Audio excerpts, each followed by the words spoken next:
tim dari Yayasan Aceh Hijau bersama Yayasan Dana Sosial Al-Falah melaksanakan asesmen teknis di 5 dayah di Provinsi Aceh.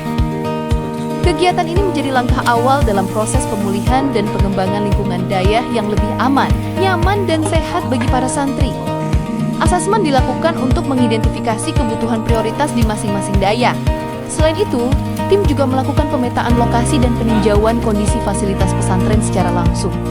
Hasil asesmen nantinya akan menjadi dasar untuk penataan ulang tata letak kawasan dayah, termasuk penyusunan rancangan teknis dan perhitungan kebutuhan anggaran renovasi, sarana dan prasarana.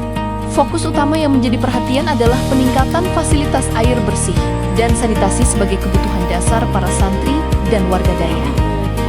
Kegiatan asesmen ini dilaksanakan oleh tim teknis dari Yayasan Aceh Hijau, terdiri dari Dian Aprianda selaku WASH Specialist, Mirza Muhammad sebagai tenaga ahli teknik sipil, Rima Yusfarizal sebagai WASH Officer, dan Amri sebagai tenaga ahli arsitektur.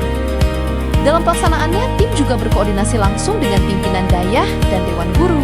Koordinasi ini dilakukan untuk menggali informasi terkait kondisi, tantangan, serta kebutuhan utama di setiap lokasi. Adapun 5 dayah yang menjadi lokasi asesmen yaitu Dayah As-Safiyah di Biren, Balai Pengajian Babul Maghfirah di Pidya Jaya, Dayah Darul Muta'alimin di Aceh Utara, Dayah Bustanul Hidayati di Aceh Utara, serta Dayah Istiqamatuddin Sa'adatul Mu'arif di Aceh Timur. Kelima dayah tersebut dipilih berdasarkan hasil asesmen kebutuhan dan koordinasi bersama pemerintah daerah. Melalui asesmen ini, diharapkan dukungan yang diberikan nantinya dapat lebih tepat sasaran, berkelanjutan, dan benar-benar sesuai dengan kebutuhan masing-masing dayah.